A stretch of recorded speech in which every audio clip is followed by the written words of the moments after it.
Doctor Ajay Singh ಇವರನ್ನು ನೂತನ ಸಚಿವರಾಗಿ ಅಧಿಕಾರ ಪದ ಹಾಗೂ ಗೌಪ್ಯತಾ ಪ್ರಮಾಣ ವಚನವನ್ನು ಸ್ವೀಕರಿಸಲು ವೇದಿಕೆಗೆ ಆಹ್ವಾನಿಸುತ್ತಿದ್ದೇವೆ.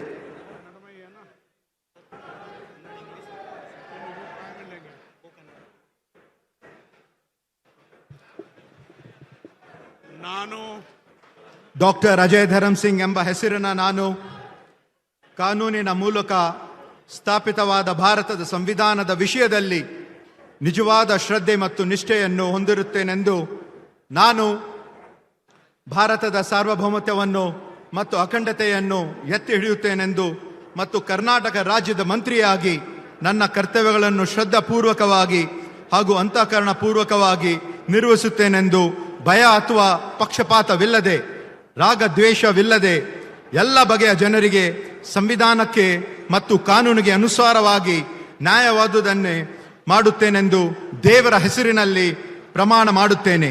ಶ್ರದ್ಧಾಪೂರ್ವಕವಾಗಿ ಪ್ರತಿಜ್ಞೆ ಮಾಡುತ್ತೇನೆ.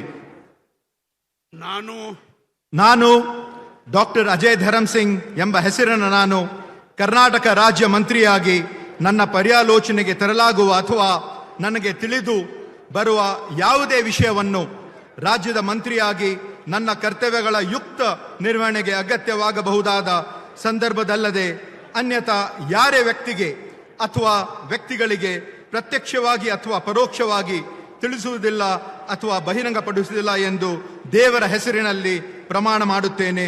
ಶ್ರದ್ಧಾಪೂರ್ವಕವಾಗಿ ಪ್ರತಿಜ್ಞೆ ಮಾಡುತ್ತೇನೆ.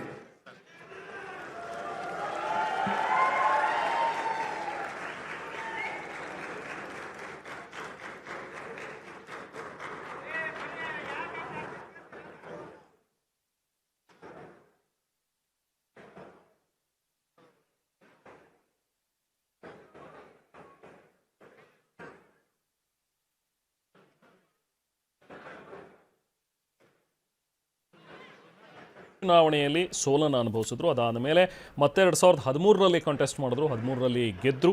ಅದಾದ ನಂತರ ಸತತವಾಗಿ ವಿಧಾನಸಭಾ ಚುನಾವಣೆಯಲ್ಲಿ 3 ಬಾರಿ ಗೆಲುವನ್ನು ದಾಖಲಿಸಿದರೆ, ಹ್ಯಾಟ್ರಿಕ್ ಗೆಲುವು ದಾಖಲಿಸಿರುವಂಥ ಅಜಯ್ ಸಿಂಗ್ಗೆ ಈಗ ಸಹಜವಾಗಿ ಅವರಿಗೆ ಮಂತ್ರಿಗಿರಿ ಒಲಿದು ಬಂದಿದೆ. ತಂದೆ ಸ್ಪರ್ಧಿಸ್ತಾ ಇದ್ದಂಥ ಜೇವರ್ಗಿ ಕ್ಷೇತ್ರದಿಂದಲೇ ಸತತವಾಗಿ ಅವರು ಆಯ್ಕೆಯಾಗಿದ್ದಾರೆ. ಮೂಲತಃ ವೈದ್ಯರಾಗಿರುವಂಥ ಡಾಕ್ಟರ್ ಅಜಯ್ ಸಿಂಗ್ ಇನ್ನು ಮುಂದೆ DK ಶಿವಕುಮಾರ್ ಅವರ ಸಂಪುಟದಲ್ಲಿ ಸಚಿವರಾಗಿ ಕಾರ್ಯನಿರ್ವಹಿಸಲಿದ್ದಾರೆ. ನೋಡಿ, ಅಜಯ್ ಸಿಂಗ್ ಏನು ಬ್ಯೂಟಿ ಅಂತಂದರೆ ತುಂಬ ಇವರ ವೋಟರ್ಸು ಬಹಳ ಕಡಿಮೆ, ಬೆರಳಿಕೆಡ್ ಜನ ಅಂತ ಅನ್ನಬೇಕು ಅಂತ ಹಿನ್ನೆಲೆಯಿಂದ ಬಂದಿರುವಂಥದ್ದು.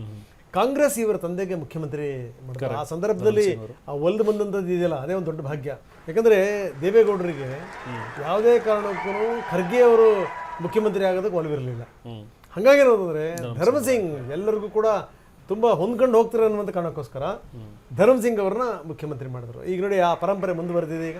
ಈಗ ಅವರ ಮಗ ಕೂಡ ಮಂತ್ರಿ, ಆ ಕಡೆಗೆ ಮಲ್ಲಿಕಾರ್ಜುನ್ ಖರ್ಗೆ ಪುತ್ರನೂ ಕೂಡ ಮಂತ್ರಿ.